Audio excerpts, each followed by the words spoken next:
नमस्कार मित्रांनो, जर तुम्ही दुबईला कामासाठी यायचा विचार करत असाल तर हे दोन प्रश्न खूप महत्त्वाचे आहेत. तेच या व्हिडिओमध्ये सांगणार आहे. या दोन प्रश्नांची उत्तरं तुम्हाला माहीत असली पाहिजेत, तरच तुम्ही इकडे यायचा म्हणजे निर्णय घ्या. त्याच्यामध्ये सगळ्यात पहिला प्रश्न जो आहे, आपण जे काही दुबईला किंवा कुठेही कामाला जर जातो आपलं घर गाव सोडून वगैरे, तर ते फक्त मोस्टली 99% पैशासाठी असतं.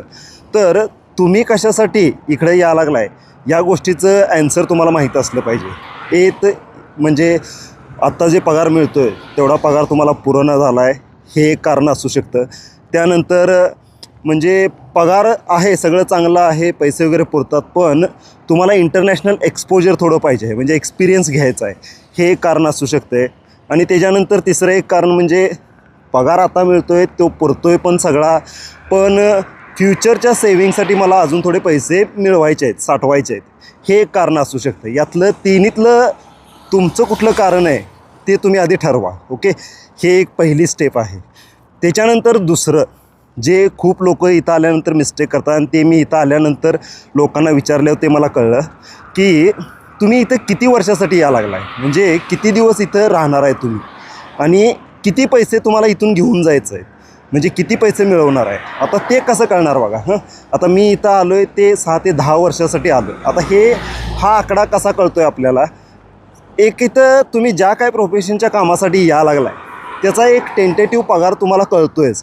तुम्ही जे काही व्हिडिओ माहिती वगैरे सगळी घेताय त्याच्यानंतर तुम्हाला कळते की इथं पगार एवढा एवढा मिळतो आहे. त्याच्यानंतर मंथली जे काही तुमचं सेविंग असणार आहे ते एक तुम्हाला माहीत असू द्या. आणि की समजा तुम्हाला 1 कोटी 50 लाख 2 कोटी जे काय साठवायचे आहेत तेवढे पैसे, ते साठवण्यासाठी किती दिवस लागतात हे तुम्ही कॅल्क्युलेट करा. आता ते कसं कळणार, समजा इथं महिन्याला तुम्हाला एक 50,000 1 लाख पैसे मिळायला लागले, 1 लाख पगार मिळाला किंवा 50,000 मिळायला लागले, त्यातले 20,000 खर्च होऊन 30,000 शिल्लक राहायला लागले. त्या 30,000नं वर्षाला तुमचे साठतात 3.5 लाख रुपये. आता ते 3.5 लाख म्हणजे 10 वर्ष जर तुम्ही काम केला तर काय असेल ते 3 कोटी, असं हे एक कॅल्क्युलेशन असलं पाहिजे.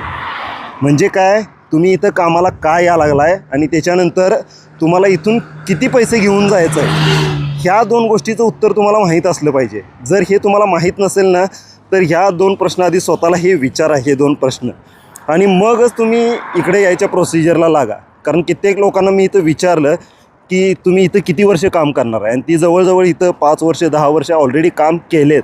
त्यांना मी विचारलं अजून तुम्ही किती काम करणार आहे, तर ते म्हणतात असं काय फिक्स नाही आहे किती काम करणार आहे. याचा अर्थ काय, ते एका ट्रॅपमध्ये फसलेत. आणि तो ट्रॅप कुठला आहे की जसं काय पैसे आपल्याला मिळायला चालू होतात तसे आपल्या गरजा ह्या वाढत जातात बघा नॉर्मली, आणि तुमच्या गरजा वाढत वाढत चालल्या ना, मग तुम्हाला थांबायचं कुठं कळत नाही आहे.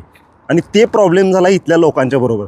त्यामुळे तुम्ही जर इकडे यायचा विचार करत असाल तर तुम्हाला माहीत असू द्या की तुम्ही नेमकं किती वर्षासाठी इथं या लागला आहे, आणि ते आधीच ठरवून या. इथं आल्यानंतर बघूया वगैरे असं जर करायला लागला तर ते खूप प्रॉब्लेम होईल.